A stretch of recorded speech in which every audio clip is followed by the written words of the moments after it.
சூர்யா ராஜராஜன் ஒளி புத்தக சேனலுக்கு உங்களை அன்போடு வரவேற்கிறோம். இன்னைக்கு நம்ம சூர்யா ராஜராஜனின் உயிர் நீயே பெண்ணே கதையை கேட்க போறோம்.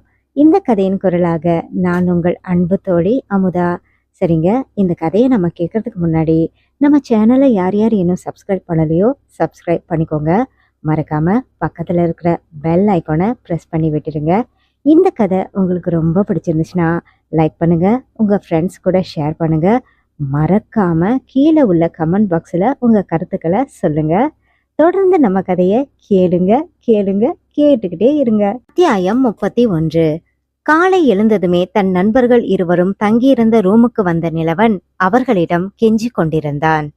மச்சி மச்சி ப்ளீஸ்டா, அவளை கரெக்ட் பண்ண ஏதாவது ஹெல்ப் பண்ணுங்கடா.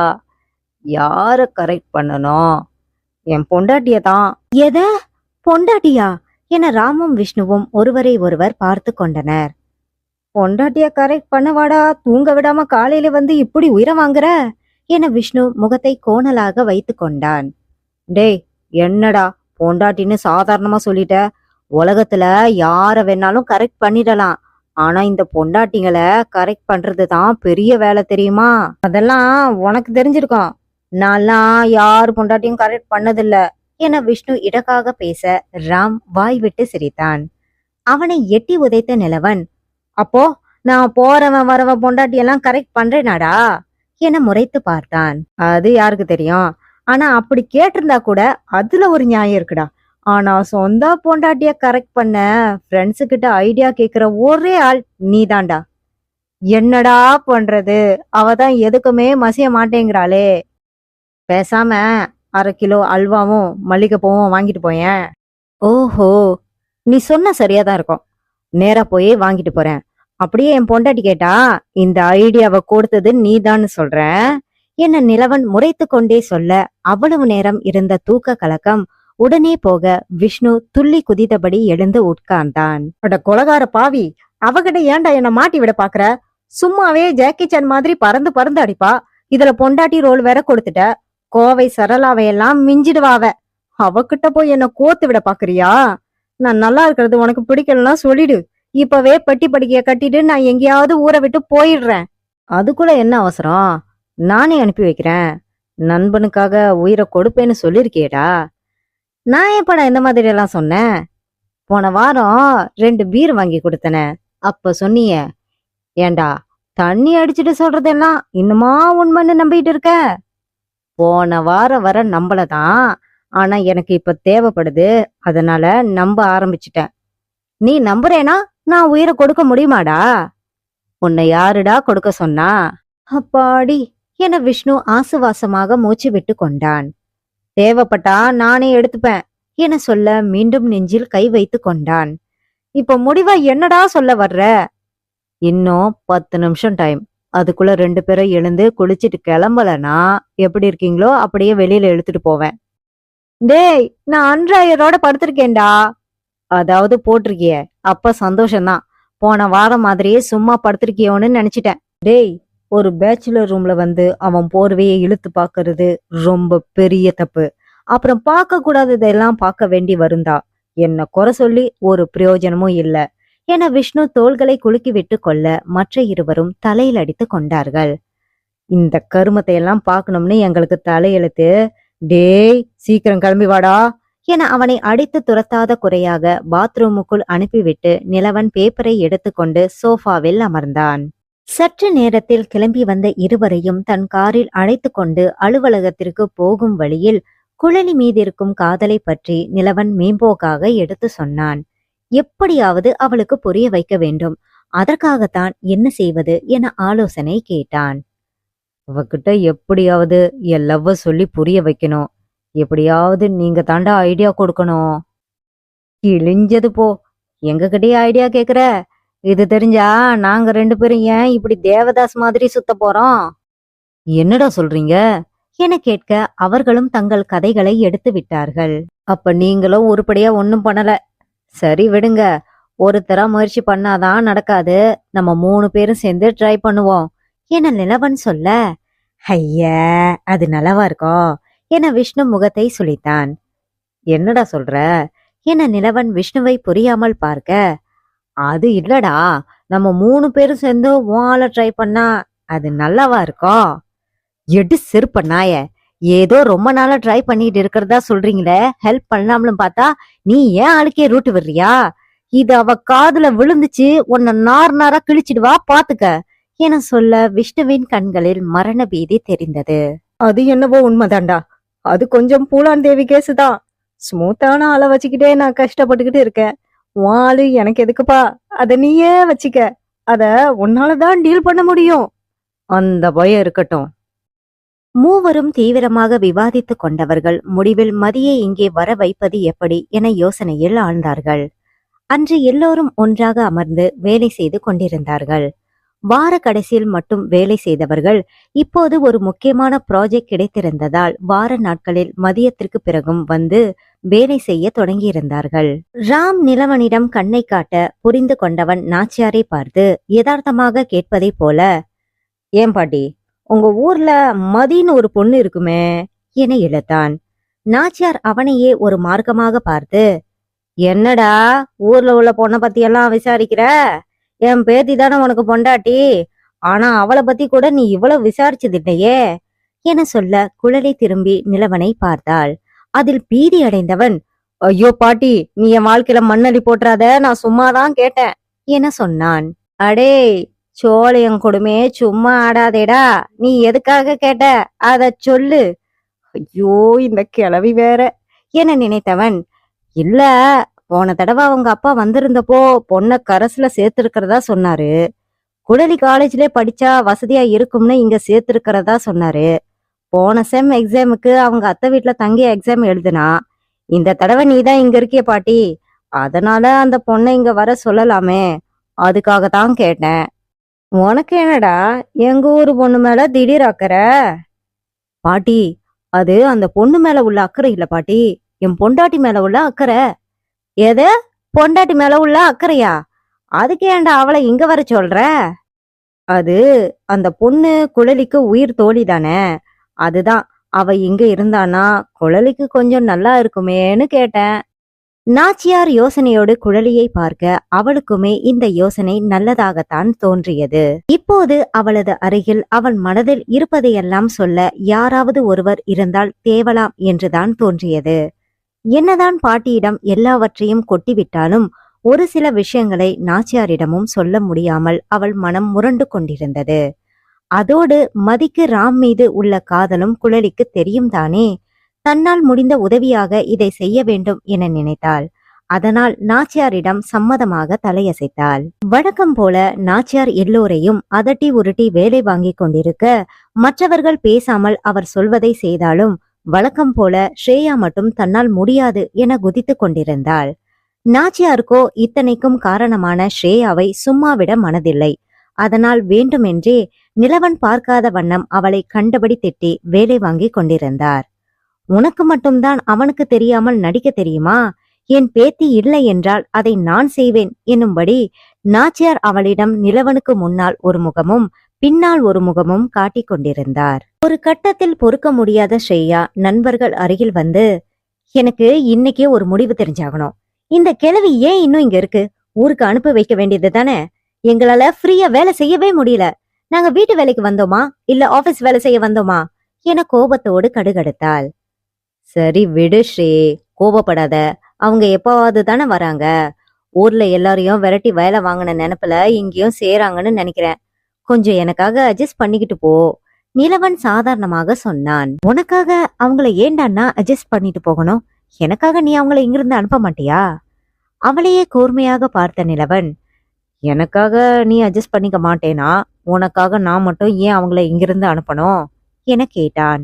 இருவரும் ஒருவரை ஒருவர் முறைத்து கொண்டிருக்க மற்ற நண்பர்கள் இடை புகுந்து, என்னடா எதுக்காக 2 பேரும் சண்டை போடுறீங்க?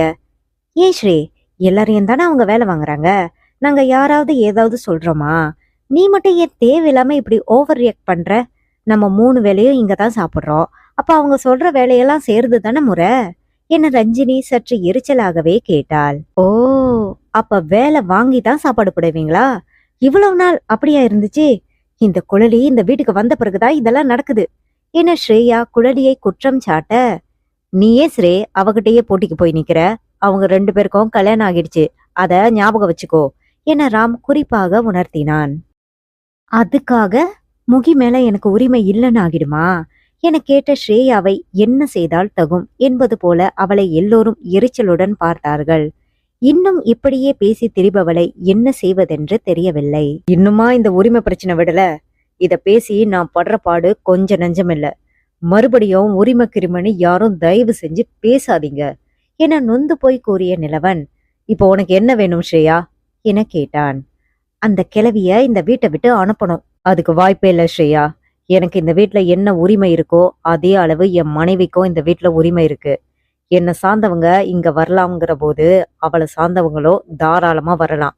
அதை நான் தடுக்க முடியாது என உறுதியாக சொன்னான். அந்த கிழவி இருக்கிற வரையிலும் நான் இங்க வரமாட்டேன். சரி, உன் இஷ்டம் என நிலவன் சொல்லிவிட ஸ்ரேயா அவனையே வெறித்து பார்த்தாள். அத்தியாயம் 32. சற்று நேரம் நிலவனை வெறித்திருந்த ஸ்ரேயா, அப்போ என்னை விட அவங்கெல்லாம் உனக்கு முக்கியமா போயிட்டாங்கல்ல என கோபமாக கேட்டாள். அப்படி இல்ல ஸ்ரேயா, நீ எவ்வளவு முக்கியமோ அதே அளவு அவங்களும் எனக்கு முக்கியம். ஏன்னா அவங்கெல்லாம் குழலியோட ரிலேஷன்ஸ் என நிலவன் பொறுமையாக எடுத்து சொன்னான். என்னடா நேத்து வந்தவங்களோட என்ன கம்பேர் பண்ணி பேசுற? எப்போ வந்தா என்ன ஸ்ரேயா, அவங்க எந்த வகையில நமக்கு உறவுன்னு தானே பார்க்கணும். அதை புரிஞ்சிக்காம தான் நான் குழலிய அன்னைக்கு ஓவரா பேசிட்டேன். டேய், நீ இதை நிறுத்தவே மாட்டியா? அன்னைக்கு அப்படி என்ன தப்பா சொல்லிட்டேன்னு அவன் முறைச்சுக்கிட்டு திரியறா. நீ அவ பின்னாடியே உருகி உருகி வழியிற. ஏன் ஸ்ரேயா, உனக்கு கல்யாணம் ஆன பிறகு உன் புருஷன் ஃப்ரெண்ட்ஸ் தான் முக்கியம், நீ எந்த விதத்திலயும் முக்கியம் இல்லைன்னு சொன்னா அதை ஏத்துப்பியா? மாட்ட தானே?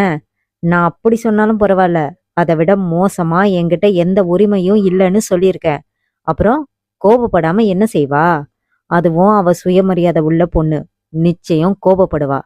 அவ கூட சண்டை போட்ட பிறகுதான் என் மேல அவளுக்கு உரிமை மட்டும் இல்ல, என் உயிரே அவதான்னு புரிஞ்சுக்கிட்ட என சொல்ல எல்லோரும் அவனை ஆச்சரியமாக பார்த்தார்கள். ஸ்ரேயா முகத்தை கடுகடுவென வைத்து கொண்டு, என்னடா நீங்க சண்டை போட்டு 1 மாசம்தான் இருக்கும், அதுக்குள்ள அவ மேல இப்படி காதல் பீறிட்டு கிளம்பிடுச்சா என ஆத்திரத்தோடு கேட்டாள்.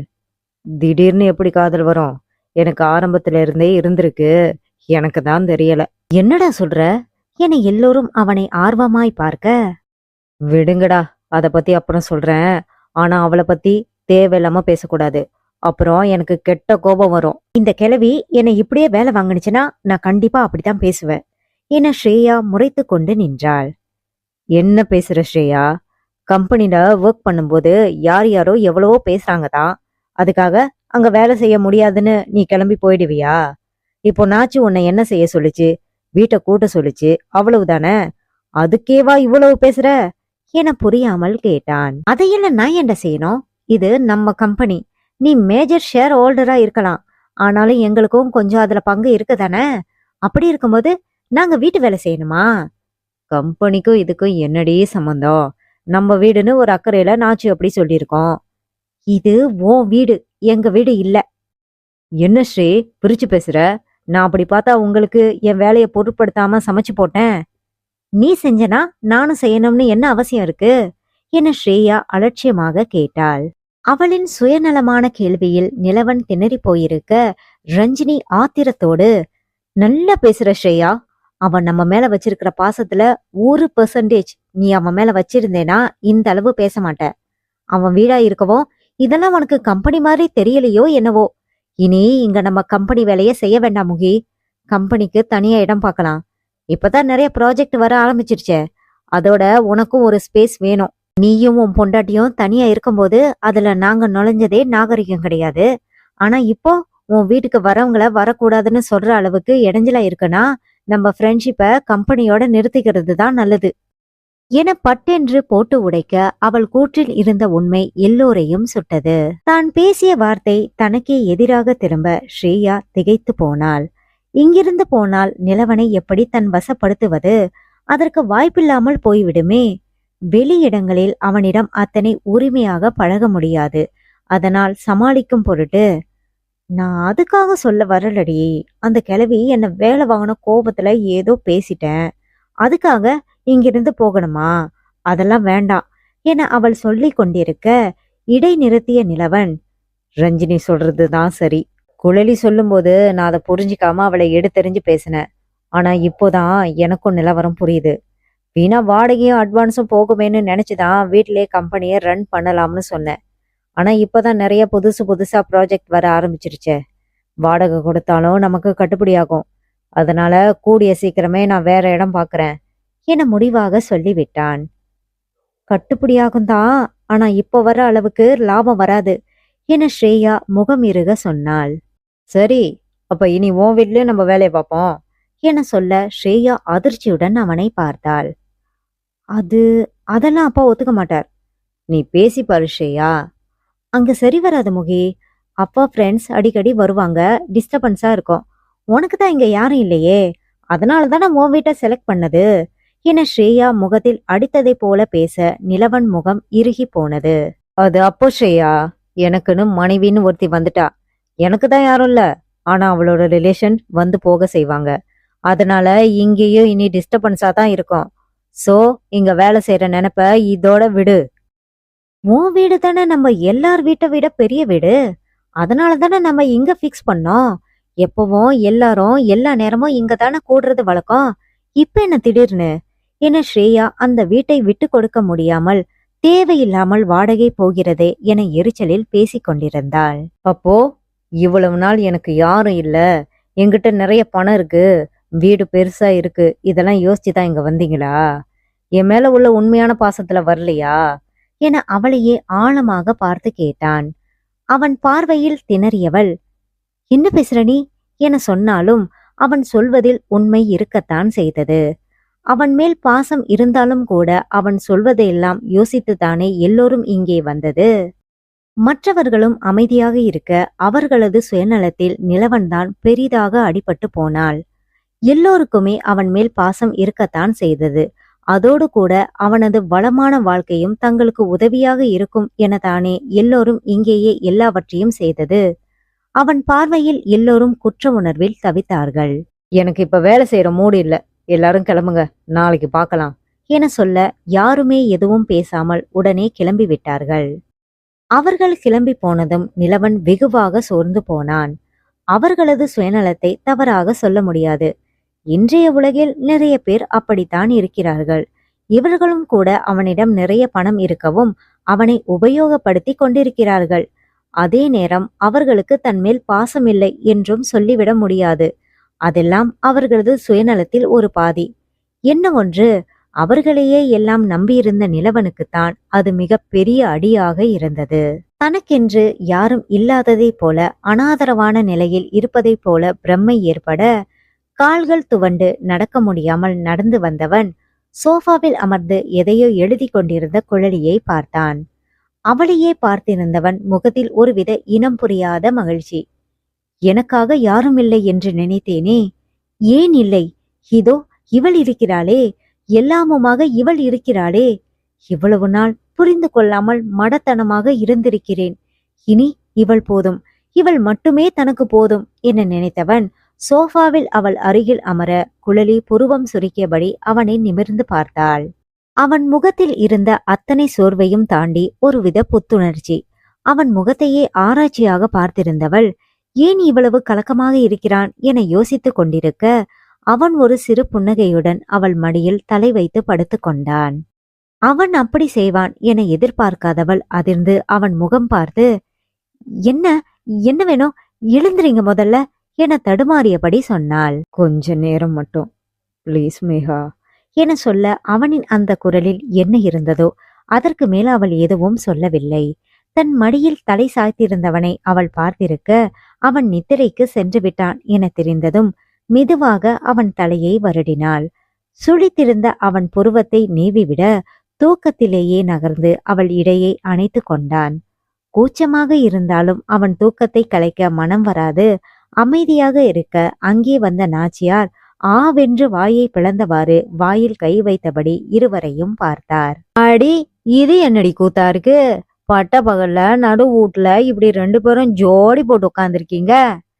நாங்க புருஷன் பொண்டாட்டி தானே பாட்டி. நடு வீட்டுல உட்காந்தா என்ன, நடு ரோட்ல தான் உட்காந்தா உனக்கு என்ன? எனது புருஷனா? நேத்து வரையில அவனை அந்த காய்ச்சி காய்ச்சின, இப்ப புருஷங்கிற? குழலி புன்னகையுடன், கோபம் இருக்குந்தான், சண்டை போடுவந்தான், அதுக்காக அவர் புருஷன் இல்லைன்னு ஆயிடுமா? அவரை விட்டு கொடுத்துடதான் முடியுமா? அவர் என்ன திட்டினதுக்கு அவரை வெறுப்பேத்தினேன். ஆனா அதுக்காக அவர் கஷ்டப்பட்டா நான் சந்தோஷப்படுவேனா? அவருக்கு ஏதோ பிரச்சனைன்னு நினைக்கிறேன். முகத்தை பார்த்தாலே தெரியுது. கொஞ்ச நேரம் மனபாரம் குறையிற வரைக்கும் தூங்கட்டும் என சொன்னாள். ஏண்டி, தூங்குறது தான் தூங்குறீங்க, ரூமுக்குள்ள போய் தூங்க கூடாது? நான் இப்ப சீரியல் பார்க்கணுமே, எப்படி பாப்பேன் என நாச்சியார் புலம்ப தொடங்கி விட்டார். சத்தம் போடாத கிழவி, என் போன்ல வச்சு தரேன் பாரு என்றபடி போனில் அவருக்கு சீரியலை வைத்து நீட்ட அதை எடுத்துக்கொண்டு ஊஞ்சலில் சென்று அமர்ந்து கொண்டார். நிம்மதியாக தூங்கி முடித்தவன் மாலை நேரம்தான் எழுந்தான். அதுவரை தன் மடியிலேயே அவனை தாங்கிக் கொண்டிருந்த குழலி அவனுக்கு தொந்தரவு நேராமல் நோட்டில் இன்னும் எதையோ எழுதி கொண்டுதான் இருந்தாள். புன்னகையுடன் எழுந்த நிலவன், குட் ஈவினிங் மேகா, நல்லா தூங்கிட்ட என சொல்ல அவனை நிமிர்ந்து பார்த்தாலே ஒழிய எதுவும் பேசவில்லை. பாட்டி எங்க போனாங்க மேகா? உங்க 2 பேருக்கும் காஃபி தரவா என கேட்க அவள் சரி எனும் விதமாய் தலையாட்டினாள். மதிய சீரியல்களை முடித்து கொண்டு நாச்சியாரும் உள்ளே வர மூவரும் பேசிக்கொண்டே காஃபி அருந்தி முடித்தனர். குழலிக்கு கால்கள் மறுத்து போனது போல வலித்தது.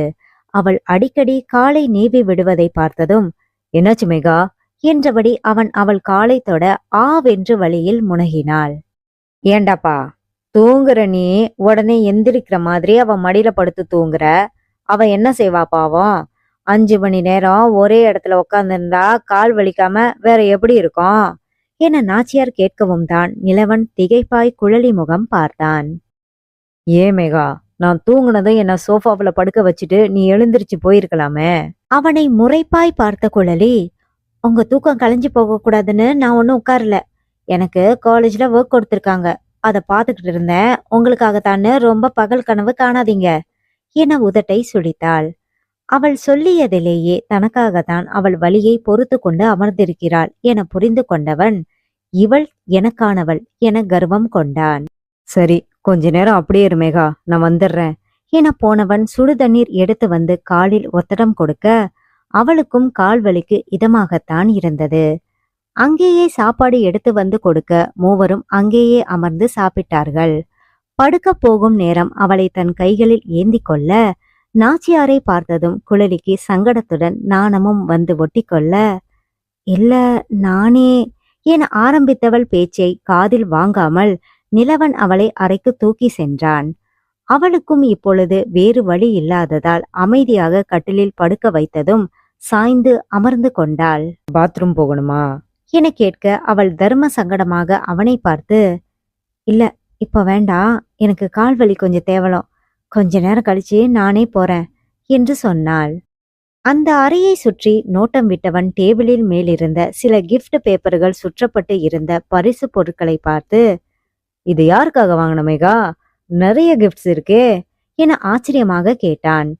அவள் முகம் மாறி போக, யாருக்கா இருந்தா உங்களுக்கு என்ன? அதான் என்னை கொண்டு வந்து ரூம்ல விட்டாச்சுல்ல, முதல்ல இங்கிருந்து வெளியில போங்க என சிடுசிடுத்தாள்.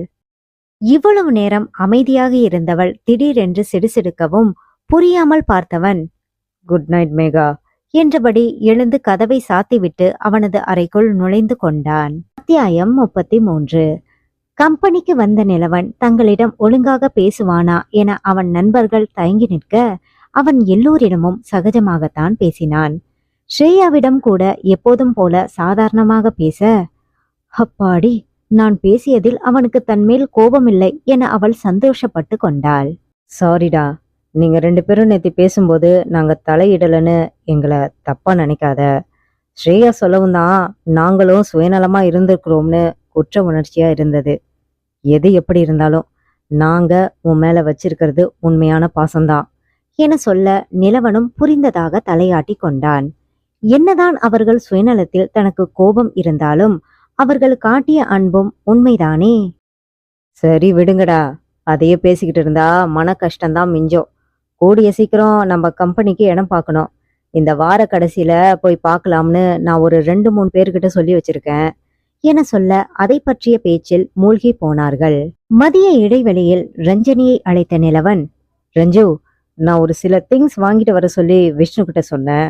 அவனுக்கு அந்த அளவு விவரம் புரியாது, அதனால இன்னைக்கு நீயும் அவன் கூட போ என சொன்னான். அப்படி என்னடா வாங்கிட்டு வர சொன்ன? அதெல்லாம் அங்க போனா உனக்கே தெரியும். சரி போறேன், நானும் இன்னைக்கு ஃப்ரீ தான் என சொல்லிவிட்டு அவள் நகர விஷ்ணுவும் ராமும் நிலவன் அருகில் வந்தார்கள். இங்க பாருங்கடா, உங்க 2 பேர் லவ்வுக்கும் நான் என்னால முடிஞ்ச ஹெல்ப் பண்ணிட்டேன். இன்னைக்கு ரஞ்சுவும் கூட வருவா. நீ அவகிட்ட ப்ரொபோஸ் பண்ணிடுற. இப்போ என் லவ்வுக்கு நீங்க 2 பேரும் ஐடியா தாங்க என நிலவன் கேட்க இருவரும் தேங்க்ஸ்டா மச்சான் என சொன்னார்கள். அந்த வெங்காயத்தை எல்லாம் நீங்களே வச்சுக்கோங்க. இப்ப எனக்கு ஐடியாவை சொல்லுங்க.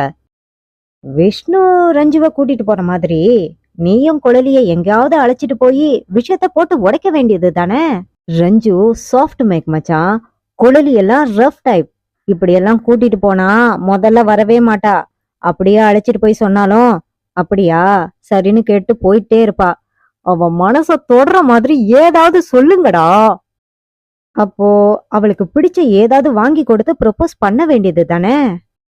அவ மனச தொடுற மாதிரினா என விஷ்ணு ஏதோ பேச வாய் எடுக்க அவன் வாயை கைகளால் அடைத்த நிலவன், ஏதாவது அசிங்கமா பேசுன கொன்னுடுவர் ராஸ்கல் என சொன்னான். சேச்சே, நான் தப்பா எதுவும் சொல்ல வரலடா. செயின் வாங்கி கொடுன்னு தான் சொல்ல வந்தேன் என விஷ்ணு மென்று முழுங்க. டேய், நீ யாருன்னு எனக்கு தெரியும்டா, ரொம்ப பம்மாத என நிலவன் அவன் தலையில் தட்டினான். பேசாம அவளை பத்தி கவிதையா எழுதி ஒரு லெட்டர் கொட.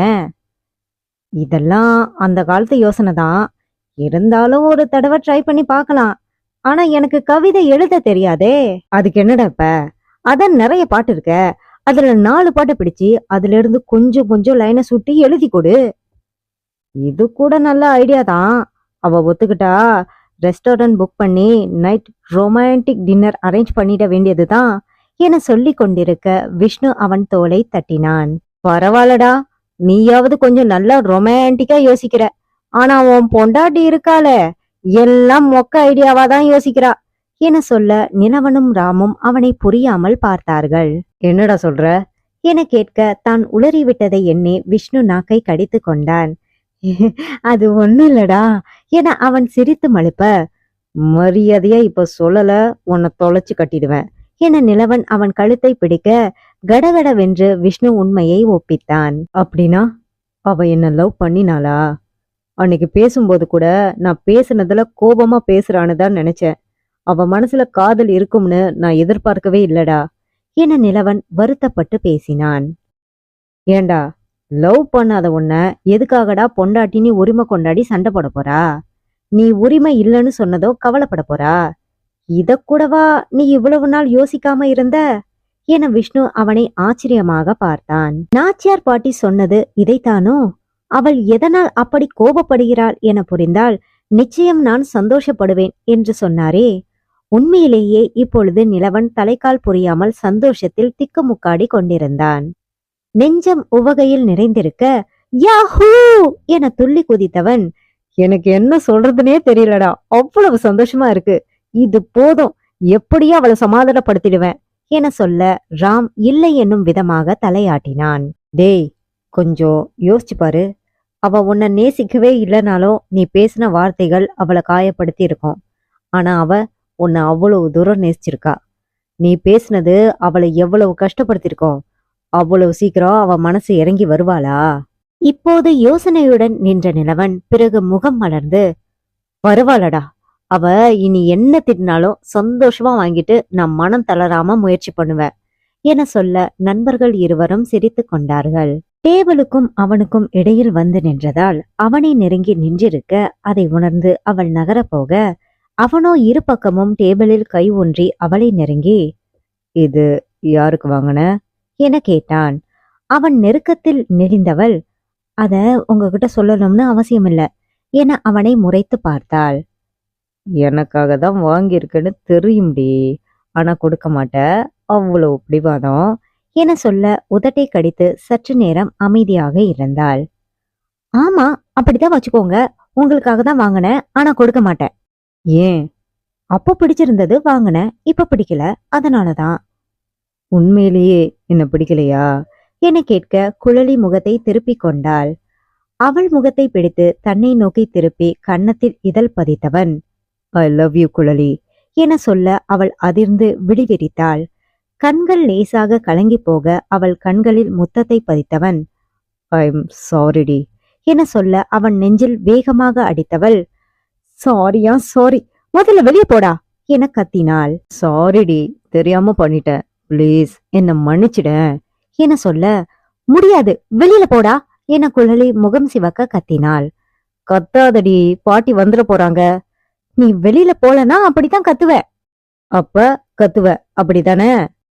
ஆமா. சரி கத்து என சொல்ல அவள் வாயை திறந்த அடுத்த நொடி அவள் இதழ்களை அவன் இதழுக்குள் சிறை வைத்திருந்தான். அவளுக்கு அதிர்ச்சியில் உடல் நடுங்க அவளை தன்னோடு இறுக்கி அணைத்து கொண்டான். அவள் இடையில் அழுத்தத்தை கூட்டியவன் அவள் இதழுக்குள் மூழ்கத் தொடங்கினான். முதல் முறை அவன் முத்தமிட்ட போது அதில் அத்தனை ஆழமில்லையோ என்றுதான் குழலிக்கு தோன்றியது. ஆனால் இப்பொழுது தன் காதலை உணர்த்திவிடும் வேகத்தில் மிக ஆழமாய் அவளுக்குள் மூழ்கி இருந்தான். அவன் காதலை புரிந்து கொண்டவள் அவனுக்கு இசைவாய் இருக்கவும் அவள் இடையில் அழுத்தம் கூடிக்கொண்டே போனது. அவள் அவனை விட்டு விலகவே இல்லை எனவும் வெகு நேரம் அவள் இதழ்களில் லயித்திருந்தான். வெளியே நாச்சியார் யாரிடமோ பேசிக் கொண்டிருக்கும் குரல் கேட்டதும் தான் இருவரும் ஒருவரை ஒருவர் பிரிந்து நின்றார்கள். அவள் முகம் நாணத்தில் சிவந்திருக்க அவன் முன்னால் நிற்க முடியாமல் அங்கிருந்து பால்கனி பக்கம் நகர்ந்து சென்று விட்டாள்.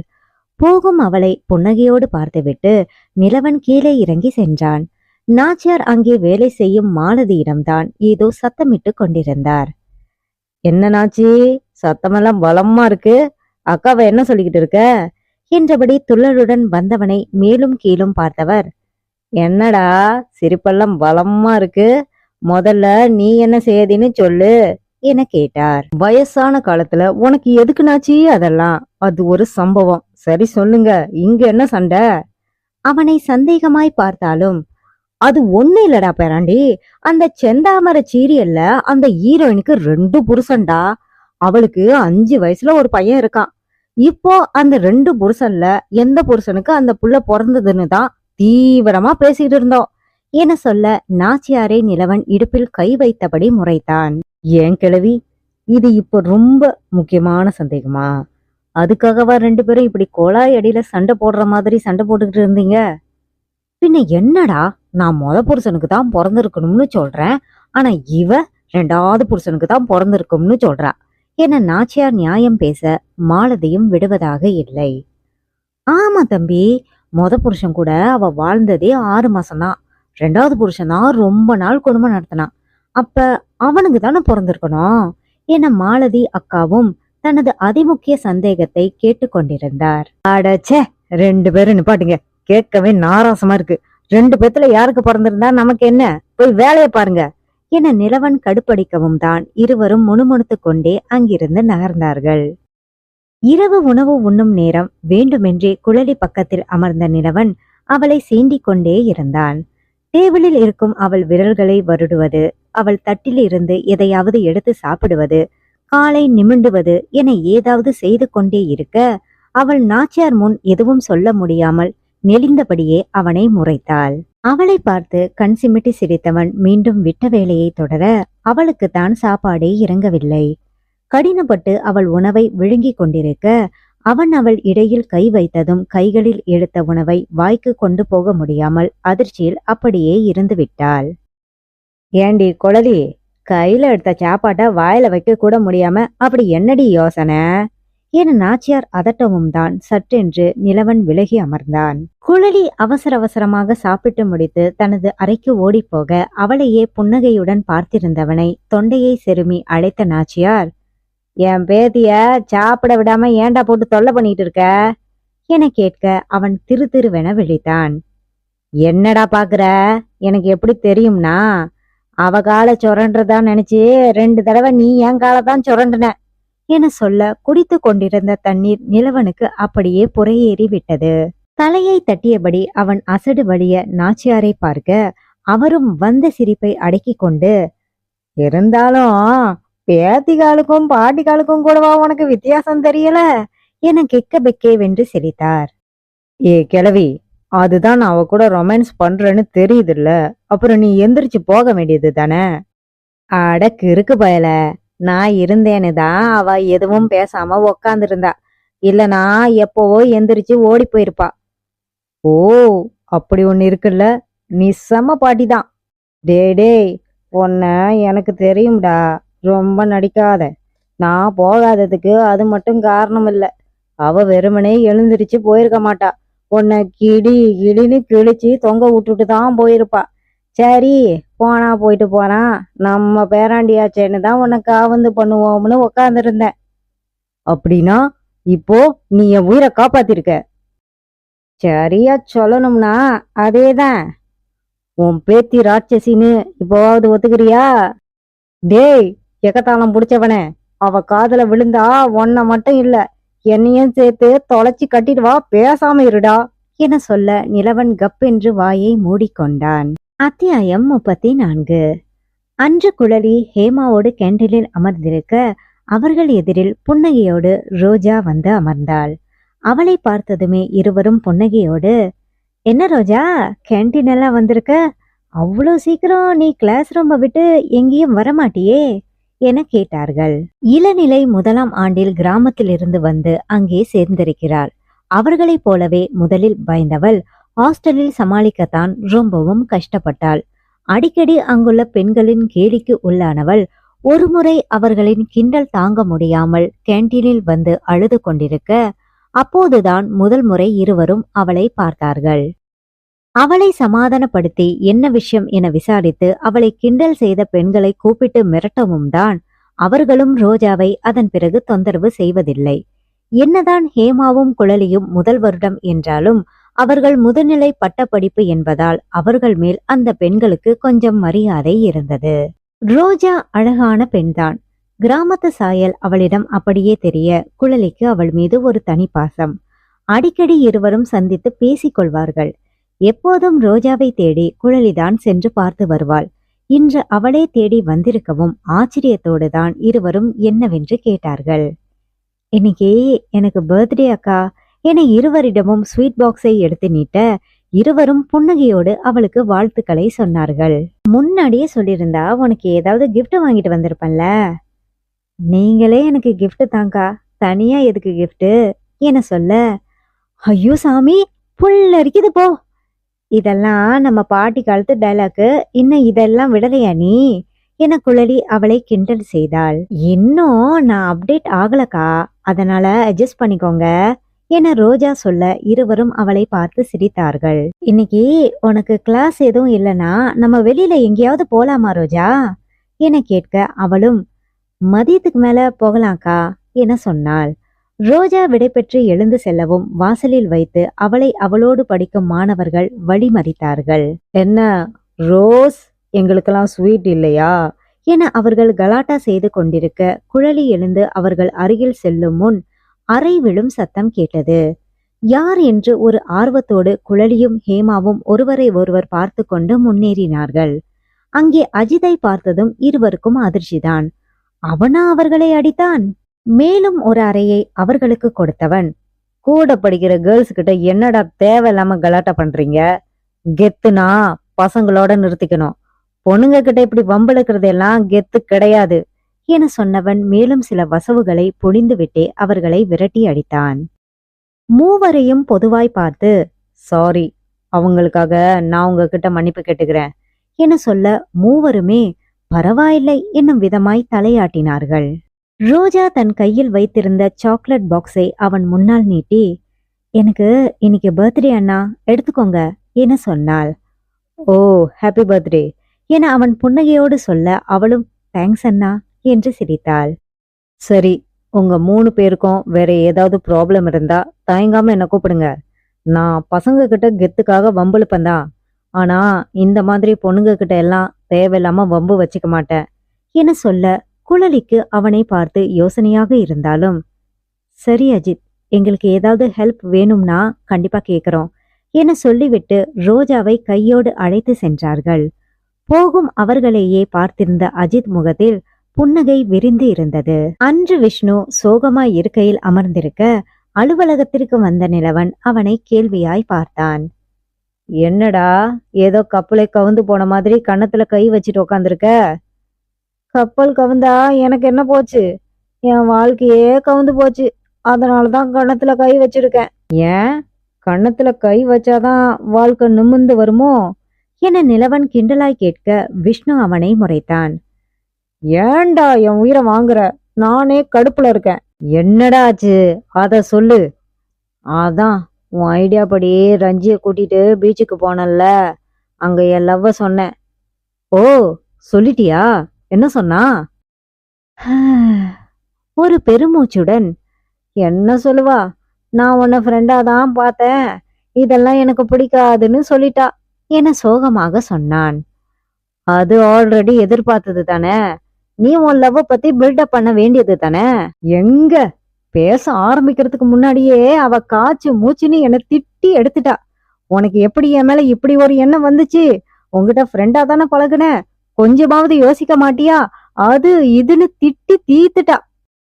சரி விடுடா, அவ கேக்குறது நியாயம் தானே. கிட்டத்தட்ட நம்ம 6-7 வருஷமா ஃப்ரெண்ட்ஸா இருக்கோம். திடீர்னு லவ்வ சொன்னா அவளுக்கு கோபம் வரத்தானே செய்யும். என்னடா நீயும் புரியாம பேசுற? அவகிட்ட நான் என்ன திடீர்னு போயா லவ்வ சொன்னேன்? நம்ம எல்லாம் ஃப்ரெண்ட்ஸ் ஆகிறதுக்கு முன்னாடியே காலேஜ்ல அவளை எப்ப பார்த்தேனோ அப்பவே போய் சொன்னேன். அவ தான் ஒத்துக்கல. அதுக்கப்புறம் எப்படியோ எல்லாரும் ஃப்ரெண்ட்ஸ் ஆகிட்டோம். நானும் மறந்துடலாம்னு தான் நினைச்சேன். ஆனா என்னால முடியலையே.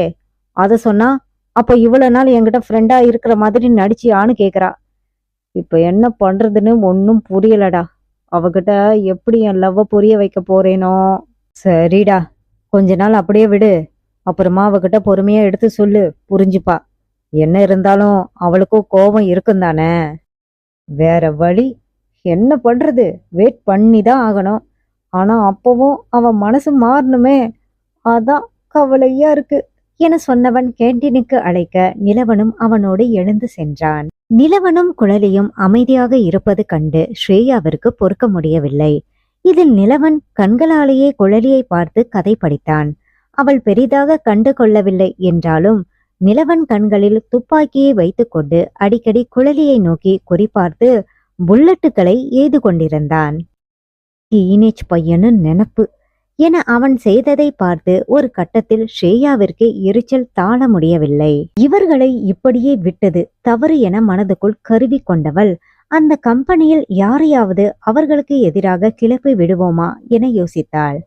நிலவன் திருமண செய்தியை கேட்டால் அவனுக்கு எதிராக போர்க்கொடி தூக்க நிறைய பேர் இருக்கிறார்கள்தான். ஆனால் குறிப்பிட்ட நபர்களை தவிர வேறு யாருக்கும் தெரியாது. இந்த விஷயம் வெளியே கசிந்தால் தன் மூலம்தான் அது தெரிந்தது என நிலவனுக்கு தெரிந்தால் கோபப்படுவான். அதனால்தான் அமைதி காத்தாள். ஏன் புதிதாக ஒருவரை கண்டுபிடித்து முயற்சிக்க வேண்டும்? மீண்டும் அந்த சுதாவையே நாடினால் என்ன என யோசித்தவள், அதுதான் சரி என நினைத்து அவளிடம் சென்று இந்த முறை குழலிக்கு எதிராக நிலவனை தூண்டி விடுமாறு சொன்னாள். அவளுக்கும் கூட நிலவனை அப்படியே விட மனதில்லை. அன்று குழலி பேசியது வேறு அவளுக்கு உறுத்தி கொண்டே இருந்தது. அதனால் உடனே சம்மதித்தாள். நிலவனை தேடி சென்றவள் அவனிடம் சாதாரணமாக பேசுவது போல, அது சரி முகி, உன் வைஃப் கிராமம் தானே என தெரியாதது போல கேட்டாள். ஆமாம் என அவன் தலையசைக்க, கிராமத்துல நிறைய முறப்பசங்க இருப்பாங்க தானே, அதையும் மீறி உன்னோட எப்படி கல்யாணம் நடந்துச்சு என கேட்டாள். இவளுக்கு என்ன என் கல்யாணத்தை பற்றி தெரிந்து கொள்ள அவ்வளவு ஆர்வம்? அன்று குழலியிடம் பேசினாள், இன்று தன்னிடம் பேசுகிறாள் என நினைத்தவன் அவளை மேலும் கீழும் பார்த்து, அத பத்தி உனக்கு என்ன சுதா? அன்னைக்கு குழலி கிட்ட விசாரிச்ச, இன்னைக்கு என்கிட்ட விசாரிக்கிற என கேட்டான். அதில் கொஞ்சம் திணறினாலும், ஒண்ணுமில்ல முகி, ஒரு கியூரியாசிட்டி தான். அந்த பொண்ணு குழலி கிராமம்னு சொல்றாங்க, பார்த்தா அப்படி தெரியவும் இல்ல, ரொம்ப மாடர்னா இருக்கா. இதுல அவ கல்யாணம் நின்னு போய் உங்க கூட கல்யாணம் நடந்திருக்கு. நீ இன்னும் ஆபீஸ்ல அபிஷியலா சொல்லவும் இல்ல. எல்லாத்தையும் கூட்டி கழிச்சு பார்த்தா ஏதோ தப்பா இருக்கிற மாதிரி தெரியுது. அதுதான் கேட்டேன் என சுதா வேண்டுமென்றே பேச நிலவன் அவளை நிதானமாக பார்த்து வைத்தான். இப்போ உனக்கு என்ன தெரியணும் சுதா? இல்ல, உண்மையிலே குழலி கல்யாணம் ஏன் நின்னு போச்சு? ஏதோ அவ கேரக்டர் சரியில்லாம தான் கதிர் ஓடி போயிட்டதா சொல்றாங்க. அது உண்மையா? நான் பார்த்த வரைக்கும் அது உண்மையாதான் இருக்கும்னு தோணுது. ஒருவேளை நீ வேற வழி இல்லாம தான் அவ கூட இருக்கியோன்னு எனக்கு ஒரு சந்தேகம். அட, என்ன சுதா அம்மையாருக்கு திடீர்னு என் மேல இவ்வளவு கரிசனம் என நிலவன் வியப்பாக கேட்டான். என்னடா தெரியாது போல கேக்குற. உன் பின்னாடி நானும் 2 வருஷமா சுத்தி வரேன். நீ தான் கண்டுக்கவே மாட்டேங்கிற. நீ சுத்தி வர ஆரம்பிச்சதுமே எனக்கு இதுல இஷ்டம் இல்லைன்னு சொல்லிட்டேனே. அதோட எனக்கு கல்யாணம் ஆகி 6 மாசத்துக்கு மேல ஆகி போச்சு. இன்னும் நீ 2 வருஷம் கணக்கு சொல்ற பாரு. அங்க நிக்கிற நீ என நிலவன் இளக்காரமாய் சொல்ல சுதாவின் முகம் கருக்க ஆரம்பித்தது. என்னடா பெரிய இவ மாதிரி பேசுற? உன் மூஞ்ச நீ கண்ணாடியில பாத்திருக்கியா? ரொம்ப சுமாரான ஆளுதான் நீ. உனக்கு நானே அதிகம்தான். கம்பெனில உன்னோட டேலண்ட், ஹியூமர் சென்ஸ், எது பேசினாலும் சிரிச்சுக்கிட்டே கடந்து போறேன்னு இதெல்லாம் பார்த்துதான் நீ எனக்கு சரிப்பட்டு வருவேன்னு நினைச்ச.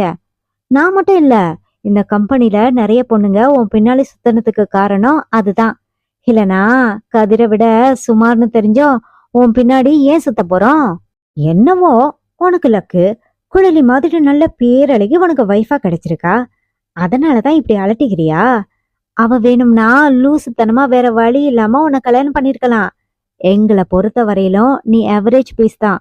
அதனால எங்க கிட்ட உன் கெத்த காட்ட முயற்சி பண்ணாத என முடிந்தவரை சுதா எழலாய் கூறி முடிக்க இப்போதும் நிலவன் அமைதியாகத்தான் அவளை பார்த்தான். தான் பேசியதற்கு வேறொருவனாய் இருந்திருந்தால் ஒன்று அறைந்திருப்பான், இல்லையா எப்படி என்னை பேசினான் என கோபப்பட்டு கத்தியிருப்பான். ஆனால் நிலவன் அமைதியாய் நின்றிருக்க சுதாவிற்கு ஆச்சரியம்தான். அவனின் இந்த அமைதியான குணம்தானே அவனை பிடிக்க காரணம். இப்போதும் அவன் அமைதியை வியப்பாய்தான் பார்த்தாள். பேசி முடிச்சிட்டியா சுதா? நீ உன் மனசுல இருந்ததை பேசின வரைக்கும் ரொம்ப திருப்தியா இருக்கு. இதுல இருந்தே நீ எப்படிப்பட்டவனு என்னால புரிஞ்சுக்க முடிஞ்சதே. அது வரையிலும் சந்தோஷம்தான். நான் டெய்லி கண்ணாடி பாக்குறேன் தான். நான் எப்படி இருக்கேன்னு எனக்கு தெரியாம இல்ல. நீங்க எதனால என் பின்னாடி சுத்துறீங்கன்னு எனக்கு புரியாம இல்ல. எப்பவுமே மனுஷங்களோட மனச பாக்குறவனா, அவங்க அழக பார்த்து பழக மாட்டேன். குழலிய பார்த்ததும் எனக்கும் பிடிச்சிருந்ததுதான். ஆனா அவ அழக பார்த்து இல்ல, அவளை பார்த்ததும் எனக்கானவனு ஏதோ ஒரு ஸ்பார்க். ஆனா கதிர் கல்யாணம் பண்ணிக்க போற பொண்ணுன்னு தெரிஞ்சதும் நான் என்ன கட்டுப்படுத்திக்கிட்டேன். அவளை நான் நேசிச்சிருந்தா கூட எங்கிருந்தாலும் வாழ்கன்னு சொல்லிட்டு ஒதுங்கி போயிருப்பேன். உன்ன மாதிரி அத மனசுல வச்சுக்கிட்டு வன்மத்தோட இப்படி என்னையும் குழலியும் மாத்தி மாத்தி டார்கெட் பண்றியே, அது போல பண்ணிருக்க மாட்டேன். இவ்வளவு சொல்றிய, நான் சுமாரான பீஸ்ன்னு தெரிஞ்சுதானே என் பின்னாடி இவ்வளவு நாள் சுத்தினேன். இப்போ நான் வேறொரு பொண்ண கல்யாணம் பண்ணிக்கிட்டதும் சீச்சி இந்த பழம் புளிக்கும்னு என்ன முகத்துக்கு நேரா குறை சொல்றியா? குழலி எனக்கு அதிகம்னு சொல்ற நீ தானே என் பின்னாடி சுத்தின. அப்போ நீயும் ஆவரேஜ் தான்னு உனக்கே தெரிஞ்சிருக்கு. அப்புறம் ஏன் இவ்வளவு அலட்டுற? ஒருவேளை நம்மள மாதிரி ஆவரேஜா இருக்கான், இவனுக்கு போய் சூப்பரான ஒரு பொண்ணு கிடைச்சிட்டாளேன்னு பொறாமையா என நக்கலாக கேட்டான். அப்புறம் இன்னொன்னு சொல்றேன், மறந்துடாத. குழலி உங்கள மாதிரி இல்ல, அவ ரொம்பவே நல்லவ. அதனாலதான் நீ எதையோ யோசிச்சு என்ன லவ் பண்ண மாதிரி இல்லாம அவ உண்மையா என்னை எனக்காக லவ் பண்றா. என்னை பத்தி எதுவுமே தெரியாம என் மனசுக்காக மட்டுமே காதலிக்கிற அவளுக்காக நான் என்ன வேணாலும் செய்வேன். இன்னொரு தடவை அவளை பத்தி நீ மட்டும் இல்ல, உன்னை இப்படி தூண்டி விட்டவங்க, உன் கூட இருக்கிறவங்க யாராவது தப்பா பேசி அது என் காதுல விழுந்துச்சு, என் இன்னொரு முகத்தை பாப்ப. முகி சிரிச்சு தானே பாத்திருக்க, அவன் கோபப்பட்டு பார்த்தது இல்லையே. அத பார்த்தா நீ ரொம்ப வருத்தப்படுவ என சொல்ல அவன் கண்களில் இருந்த அந்த வெறி சுதாவை கலங்கடித்தது. அலட்சியம் போல அங்கிருந்து நகர்ந்தாலும் அவள் விழுந்தடித்து கொண்டு ஓடியது இனி தப்பி தவறி கூட அவர்கள் விஷயத்தில் தலையிட மாட்டாள் என்பதை சொல்லியது. இந்த விஷயம் எப்படியோ ரஞ்சித் மூலமாக மீனா காதுக்கு செல்ல அது அப்படியே குழலி வசம் ஒப்படைக்கப்பட்டது. நிலவன் சுதாவிடம் பேசியது ஒரு வார்த்தை அச்சு பிசகாமல் அப்படியே அவளிடம் வந்து சேர குழலிக்கு நிலவனை நினைத்து ஒரே ஆச்சரியம். நிலவன் தன்னை சந்தேகப்பட மாட்டான் என்பது குழலிக்கு தெரியும் தான். இருந்தாலும் இந்த அளவு பேசியிருக்கிறானே, அதுதான் அவளுக்கு ஆச்சரியம். மதியம் கேண்டீனில் வந்து சாப்பிடும் போது குழலி நிலவனை அடிக்கடி ஒரு தரம் பார்த்து கொண்டிருக்க அது நிலவனுக்கும் தெரிந்தாலும் அவளை கண்டு கொள்ளவில்லை.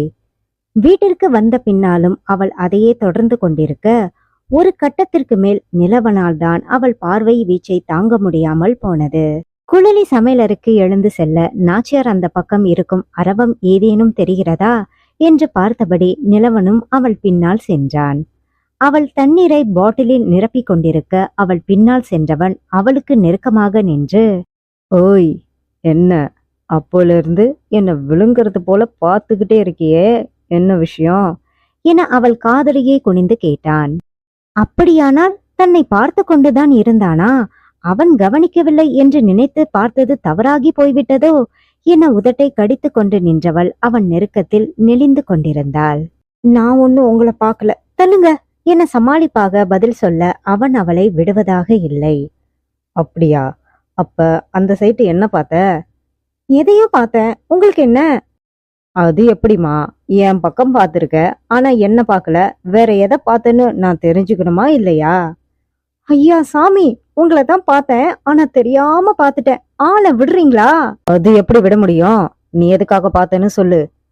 கடவுளே, உங்களை போய் பார்த்தனே, என்ன சொல்லணும் என நொந்து கொண்டவள், சுதா கிட்ட பேசினதை பத்தி கேள்விப்பட்டேன், அதனாலதான் பார்த்தேன் என தயங்கியபடி உண்மையை சொன்னாள். அப்படி வா வடிக்கு, இத முதலே சொல்லிருக்கலாம்ல. சரி, என்கிட்ட என்ன கேட்கணும் கேளு என சொல்ல அவனை ஆச்சரியமாக பார்த்தவள், நான் உங்ககிட்ட எதையோ கேட்க போறேன்னு உங்களுக்கு எப்படி தெரியும் என கேட்டாள். உன் முகத்தை வச்சுதான் கண்டுபிடிச்சேன், சரி கேளு. அது அவகிட்டயும் என் பாட்டிக்கிட்டயும் சொன்ன மாதிரியே நீங்க முதல் தடவை என்ன பார்த்தப்போவே என தயங்கி அப்படியே நிறுத்தினாள். அவள் முகத்தையே பார்த்து கொண்டிருந்தவன், ஆமா, ஆனா அப்போ எனக்கு காதல்னு தெரியல, ஏதோ ஒரு பிடித்தம்னு தான் நினைச்சேன். அதனாலதான் கதிர் கட்டிக்க போற பொண்ணுன்னு சொன்னதும் என்னால ஈஸியா எடுத்துக்க முடிஞ்சது என சொன்னான். அப்புறம் எப்படி உங்களுக்கு அது காதல்னு தெரிஞ்சது? இதுக்கு ஆன்சர் சொல்லணும்னா நீ கிட்ட வரணும். அவள் ஏற்கனவே அவனுக்கு சற்று அருகில்தான் நின்று கொண்டிருந்தாள்.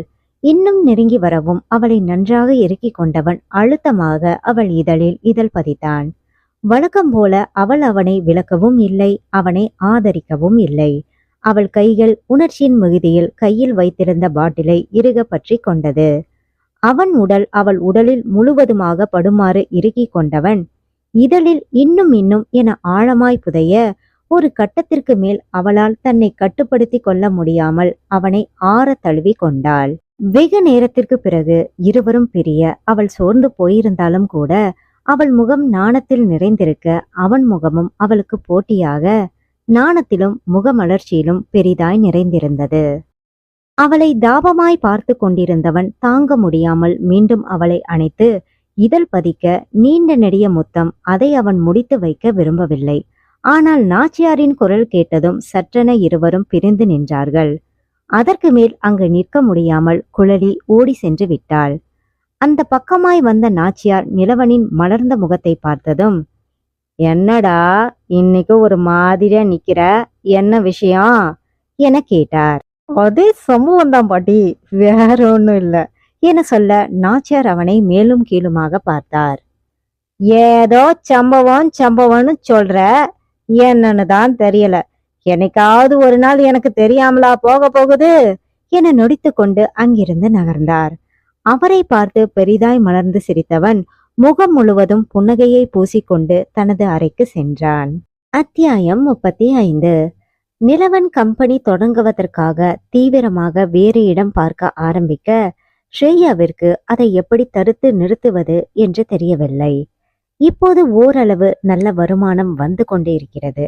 அவர்கள் வேலை பார்க்கும் ஐடி கம்பெனியில் நல்ல சம்பளம், அதோடு இங்கே அவர்களுடைய சொந்த கம்பெனியில் வரும் வருமானம் என ஸ்ரேயாவால் தாராளமாக செலவு செய்ய முடிகிறது. நிலவன் மொத்த முதலீடும் அதில் போட்டிருந்தாலும் ராமும் விஷ்ணுவும் சிறு பங்கை அதில் அளித்திருந்தார்கள். ரஞ்சனியும் கண்மணியும் கூட தங்களால் முடிந்ததை பகிர்ந்து கொள்ள ஸ்ரேயாவும் கதிரும் எந்த முதலீடும் இல்லாமல் அதில் வரும் வருமானத்தை மட்டும் வாங்கி கொண்டார்கள். கண்மணிக்கு மட்டும் இதில் துளியும் விருப்பமில்லை. அவர்களுக்கு சம்பளமாக கொடுத்து விடலாம் என சொன்னாலும் ஸ்ரேயா பெரிதாய் ஆட்சேபிக்க நண்பர்களுக்குள் தேவையில்லாமல் சண்டை வேண்டாம் என நிலவன் தான் சமாதானம் செய்து எல்லோருக்கும் சமமாக வரும் வருமானத்தை பிரித்து கொடுக்க செய்தான். கண்மணிக்கு இதிலும் கூட அவன் மீது சிறு பரிதாபம் இருக்கத்தான் செய்தது.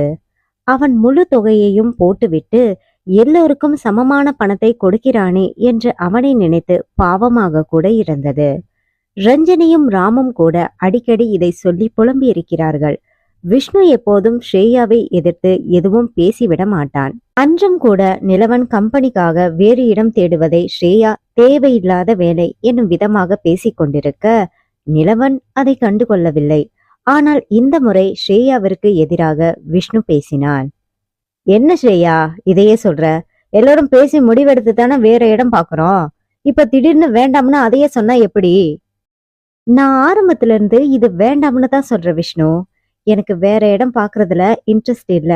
முகி வீடுனா தான் கம்ஃபர்டபுளா இருக்கும். அப்பாவும் கூட வேற இடம்னா பாதுகாப்பா இருக்குமான்னு கவலைப்படுறார். அங்க நீ மட்டும் வேலை செய்ய போறது இல்ல ஸ்ரேயா, நானும் ரஞ்சினி கூட அங்கதான் வரோம் என கண்மணி சொல்ல ஸ்ரேயா அலட்சியமாக பேசினாள். உனக்கு என்னம்மா, கேட்க ஆள் இல்ல, உன் இஷ்டத்துக்கு வருவ. நான் அப்படியா? என் அப்பா அம்மா என் சொந்தக்காரங்களுக்கு எல்லாம் பதில் சொல்லணுமே என சொல்ல இந்த முறை விஷ்ணுவுக்கு நன்றாக எரிச்சல் வந்து விட்டது. அதெல்லாம் உன் கவலை ஸ்ரேயா, அதுக்கு நாங்க ஒன்னும் பண்ண முடியாது. நீ இஷ்டம் இருந்தா வா, இல்லையா கம்பெனில இருந்து விலகிக்க என விஷ்ணு சற்று கடுமையாகவே சொல்லிவிட்டான். அவனை அதிர்ந்து பார்த்த ஸ்ரேயா முகம் கடுகடுக்க, என்ன விஷ்ணு, வர வர உன் பேச்செல்லாம் வித்தியாசமா இருக்கு. என்கிட்ட நீ இப்படியெல்லாம் பேசினது இல்ல, பழசெல்லாம் மறந்து போயிடுச்சா என கேட்க விஷ்ணு அவனை சாதாரணமாகத்தான் பார்த்தான். ஆமா, சின்ன வயசுல எங்களுக்குன்னு யாரும் இல்லையேன்னு ஏதாவது விசேஷம்னா நான், கண்மணி, ராம், முகி எல்லாம் உன் வீடு இல்ல கதிர் வீட்டுக்கு தான் வருவோம். அந்த நன்றிக்காக தான் நீ எது பேசினாலும் உன்னை எதிர்த்து நான் பேசியதே இல்ல. இப்பவும் கூட ஒரு சில விஷயங்களை நான் வெளிப்படையா பேசலனா அதுக்கு காரணம் அதுதான். எப்பவும் அதே மாதிரி இருக்க முடியாது ஸ்ரேயா. இவ்வளவு பேசுறியே, சின்ன வயசுல ஒரு தீபாவளி பொங்கல்னு செலிப்ரேட் பண்ற மாதிரி எங்களை கூட்டிட்டு போய் நீங்க 2 பேரும் வீட்டு வேலையெல்லாம் வாங்குவீங்க. முகிய தவிர எல்லாருக்கும் அதுல ஆட்சேபனை இருந்தாலும் செய்வோம். ஏன்னா உங்க அப்பா அம்மாவை நாங்க எங்க அப்பா அம்மாவா பார்த்தோம். எப்போ எங்களையும் உங்க வீட்டுல ஒருத்தரா பார்க்காம வேலைக்காரங்களா பாத்தீங்கன்னு தெரிய ஆரம்பிச்சதோ அப்பவே முகிய அந்த பொறுப்பை அவன் எடுத்துக்கிட்டான். ஒவ்வொரு ஃபங்க்ஷனுக்கும் அவன் வீட்டுக்கு எல்லாரையும் வர வச்சான். அப்படிதான் நம்ம இந்த வீட்டுக்கு வந்தது. அவன் எங்களுக்காக இவ்வளவு செஞ்சிருக்கும் போது அவனுக்கு ஆதரவா நாங்க எதுக்குமே நின்னதில்ல. உனக்கு சப்போர்ட்டா தான் இருந்திருக்கோம். இனி எங்களுக்கு முகிய முக்கியம். அவனுக்கு இங்க இனி கம்பெனிய தொடர்றதுல விருப்பம் இல்லைன்னா எல்லாரும் அதுக்கு ஒத்துக்கதான் வேணும் என விஷ்ணு தன் மனதில் இத்தனை வருடமாக இருந்ததை எல்லாம் ஒரே நிமிடத்தில் கொட்டி தீர்த்து விட்டான். எப்பவுமே ரஞ்சினிக்கு விஷ்ணு இப்படி ஸ்ரேயாவிடம் அடிமையா இருக்கிறானே என்று எரிச்சல் வரும். முதலாய் அவன் கல்லூரியில் தன்னிடம் காதலை சொன்னபோது கூட ஸ்ரேயா பின்னால் சுற்றிவிட்டு தன்னிடம் காதல் சொல்கிறானே என்ற கோபம்தான். அவனிடம் மறுத்துவிட்டவள் பிறகு எப்படியோ அவன் நண்பர்கள் வட்டாரத்தில் இணைந்த பின் அதை பற்றி யோசித்ததில்லை. இத்தனை வருடங்கள் கழித்து திரும்பவும் மறுபடியும் அவன் காதலை சொல்லவும் அவளுக்கு ஆச்சரியம்தான். அதே நேரத்தில் கோபமும் வந்தது. இப்போது ஸ்ரேயா வார்த்தைக்கு அவன் எதனால் இத்தனை மதிப்பு கொடுத்தான் என தெரிந்தபோது அவனை பார்த்து சற்று பரிதாபமாக கூட இருந்தது. கண்மணிக்கு உறவு என்று யாரும் இல்லை. அத்தை மாமா வீட்டில்தான் வளர்ந்தாள். வேலைக்கு வந்த பிறகு ஹாஸ்டலில் தங்கிவிட்டாள். விஷ்ணுவும் யாரோ ஒரு உறவினர் தயவில் படித்துவிட்டு அதன் பிறகு இப்போது ரூம் எடுத்து தங்கியிருக்கிறான். ராமுக்கு அம்மா மட்டும்தான், அப்பா கிடையாது. கதிர், ரஞ்சினி, ஸ்ரேயா மூவருக்கும் தான் அப்பா அம்மா சொந்தங்களோடு வாழும் கொடுப்பினை இருந்தது. மூவரும் மாற்றி மாற்றி விசேஷங்களுக்கு தங்கள் வீடுகளுக்கு அழைத்து சென்றாலும் ரஞ்சினி வீடு கிராமத்தில் இருப்பதால் அவர்களால் அடிக்கடி அங்கே செல்ல முடியாது. அதனால் சென்னையிலே இருக்கும் கதிர் மற்றும் ஸ்ரேயா வீட்டிற்கு தான் அடிக்கடி செல்வது மாதிரி இருந்தது. ரஞ்சினியும் கண்மணியும் ஹாஸ்டலில் ஒன்றாகத்தான் இருந்தார்கள். ஆனால் நல்ல நாள் பெருநாள் நேரங்களில் அவள் தன் சொந்த கிராமத்திற்கு சென்று விடுவாள். அதனால்தான் விஷ்ணு சொன்னதை பற்றி பெரிதாக அவளுக்கு தெரியவில்லை. இப்போ இந்த வீட்ல இருந்து கம்பெனி மட்டும் வெளியே போற மாதிரி தெரியல, என்னையும் உங்கள இருந்து வெளியே அனுப்புற மாதிரி தான் தெரியுது என ஸ்ரேயா ஆத்திரத்துடன் படபடக்க முகி அவளை சமாதானப்படுத்தினான். என்ன ஸ்ரேயா, ஏன் இப்படியெல்லாம் பேசுற? விஷ்ணு ஏதோ ஆதங்கத்துல பேசுறான். அதுக்காக அவன் என்னவெல்லாம் பேசுறான் நீயே பாரு முகி. எனக்கு என்னவோ வர வர இதெல்லாம் நாம தானான்னு சந்தேகமா இருக்கு. இத்தனை தூரம் நமக்குள்ள இடையில பிரச்சனை வந்ததே இல்லை. ஆனா உன் கல்யாணத்துக்கு அப்புறம் நமக்குள்ள பிரச்சனை மட்டும்தான் வருது என சொல்ல யதார்த்தமாய் அங்கே வந்த குழலிக்கும் அது காதில் விழுந்தது. பற்களை நரநரவென கடித்தவள் திரும்பி நிலவனை முறைக்கவும் தவறவில்லை. ஐயோ, இந்த ராட்சசி மேகா கிட்ட என்ன கோத்து விட்டுருவா போல இருக்கே. ஏற்கனவே தெரியாம பேசிட்டு நான் அவகிட்ட படுற பாடு கொஞ்ச நஞ்சு இல்ல. இப்ப இந்த ஸ்ரேயா வேணும்னே அவளை வம்பு கிழக்குறா. சும்மாவே வச்சு செய்வா.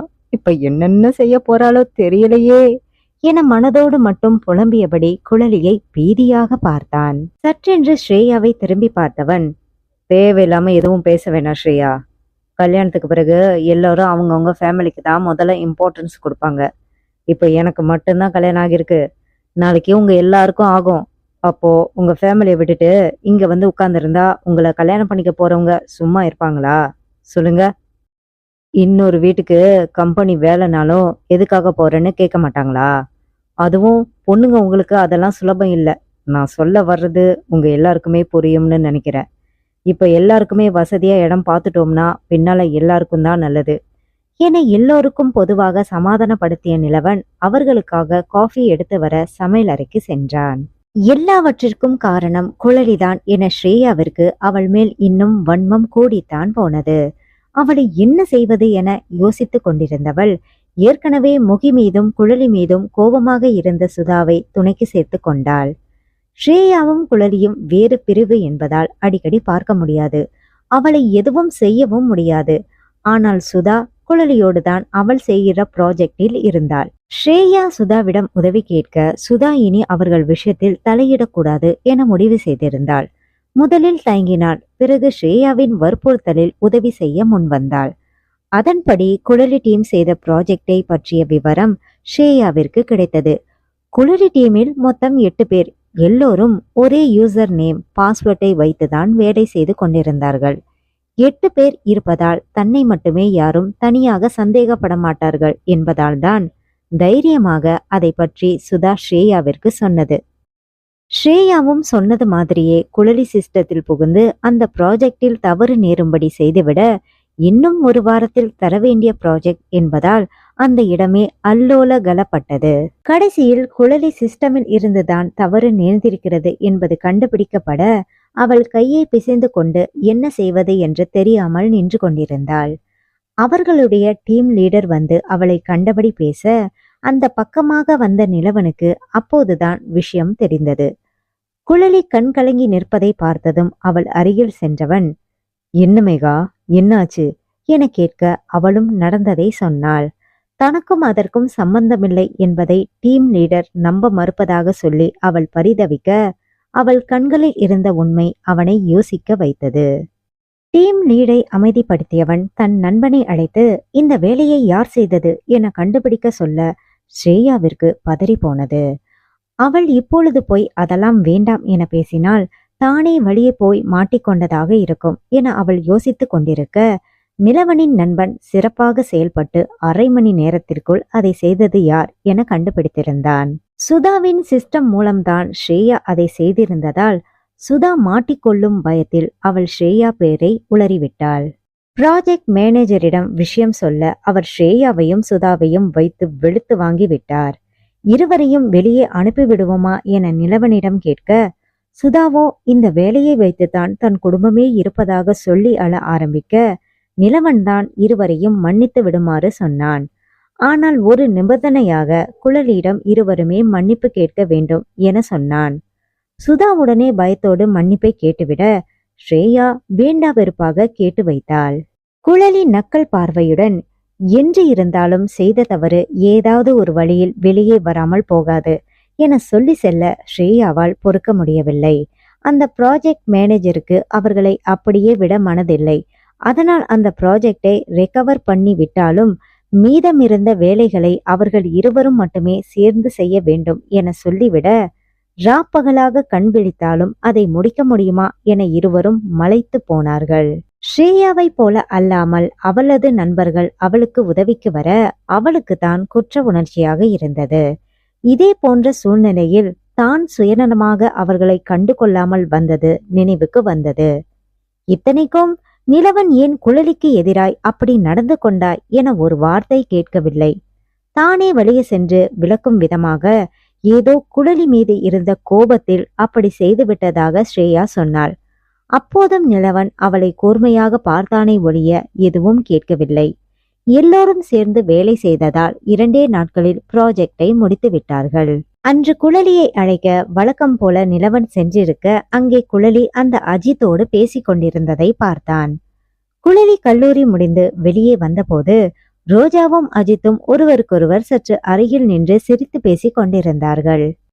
யாரையும் கவராத வகையில் மரத்தடியில் நின்றுதான் பேசிக் கொண்டிருந்தார்கள்.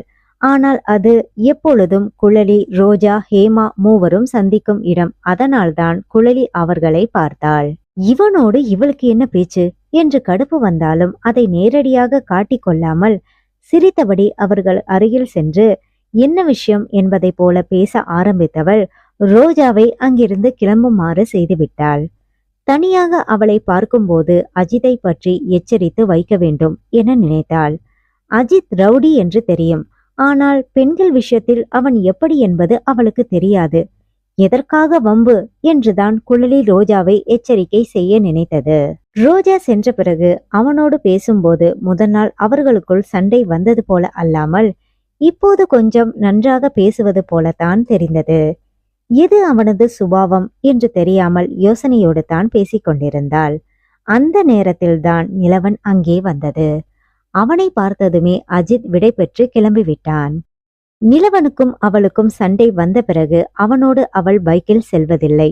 ஆனால் அவன் விடாமல் தொந்தரவு செய்ய ஆரம்பிக்கவும் வேறு வழி இல்லாமல் இப்போது அவனோடுதான் சென்று வந்து கொண்டிருந்தாள். அவள் நிலவன் அருகில் வர அவனோ குழலியை முறைத்து கொண்டிருந்தான். அவள் வாய் திறந்து எதுவும் கேட்காமல் என்ன எனும் விதமாக பார்க்க அவனுக்கு பற்றி கொண்டு வந்தது. இருந்தும் அப்படியே விட மனம் வராமல், அவனை பத்தி தான் எல்லாருக்கும் தெரியுமே, தெரிஞ்சு அவங்கிட்ட ஏன் பேசிக்கிட்டு இருக்க என கேட்டான். அவனையே துளைத்தெடுப்பதை போல பார்த்தவள், உங்களுக்கு என்ன அதை பத்தி? நான் யார்கிட்ட பேசினாலும் உங்களுக்கு விளக்கம் கொடுக்க வேண்டிய அவசியம் இல்ல என சொன்னாள். நான் உன் புருஷன், ஞாபகம் இருக்கா? அப்படியா? ஆனா சார், ஏதோ எனக்கு எதுவும் உரிமை இல்லைன்னு சொன்னதா ஞாபகம் என குழலி நக்கலாக சொல்ல நிலவனுக்கு அந்த பைக்கோடு சென்று எங்காவது முட்டிக்கொள்ளலாம் போல இருந்தது. இவளிடம் இந்த ஒரு வார்த்தையை சொல்லிவிட்டு நான் படும் பாடு அந்த கடவுளுக்கே அடுக்காது. உன்கிட்ட என்னடி பேச்சு? இன்னொரு தடவை அவன் கூட நீ பேசு, அவனை என்ன செய்யறேன்னு மட்டும் பாரு என சொன்னவன், வா வந்து வண்டியில ஏறு என எரிந்து விழுந்தான். ரொம்ப பேசாதீங்க சார், அவன் காதுல விழுந்துட கிழுந்துட போகுது. அவனை அங்க பார்த்தாலே நீ இங்க தெரிச்சு ஓடுவ. இதுல இந்த பில்டப்புக்கு மட்டும் குறைச்சல் கிடையாது என கிண்டல் செய்தபடி அவன் பின்னால் ஏறி அமர்ந்தாள். அவன் முகத்தை கடுகடுவென்று வைத்திருக்க அவளுக்கு என்னவோ போல இருந்தது. எப்போதும் அவளை பார்த்தாலே உற்சாகமடையும் அவன் இன்று முகத்தை உர் என்று வைத்து கொண்டிருந்தான். அவனை எப்படி சமாதானப்படுத்துவது என யோசித்தவள் நேரடியாக அவனிடம் பேச முயற்சிக்காமல் எப்போதும் கம்பியை பிடித்திருக்கும் கையை எடுத்துவிட்டு அவன் பிரேக் போடும்போது வேண்டுமென்றே அவன் இடையை அழுத்தமாக அணைத்து கொண்டாள். சட்டென்று அவன் உடலில் மின்சாரம் பாய்ந்து விட்டதைப் போல ஒரு அதிர்வு. அவன் அதிர்வை அவளும் உணர்ந்து கொண்டவள் அடக்கப்பட்ட சிரிப்புடன் அமர்ந்திருந்தாள். ஒவ்வொரு முறை பிரேக் போடும் போதும் அவள் அவனை இறுக்கமாக அணைத்து கொள்ள அவனுக்குத்தான் அவன் உணர்வுகள் பேயாட்டம் போட ஆரம்பித்தது.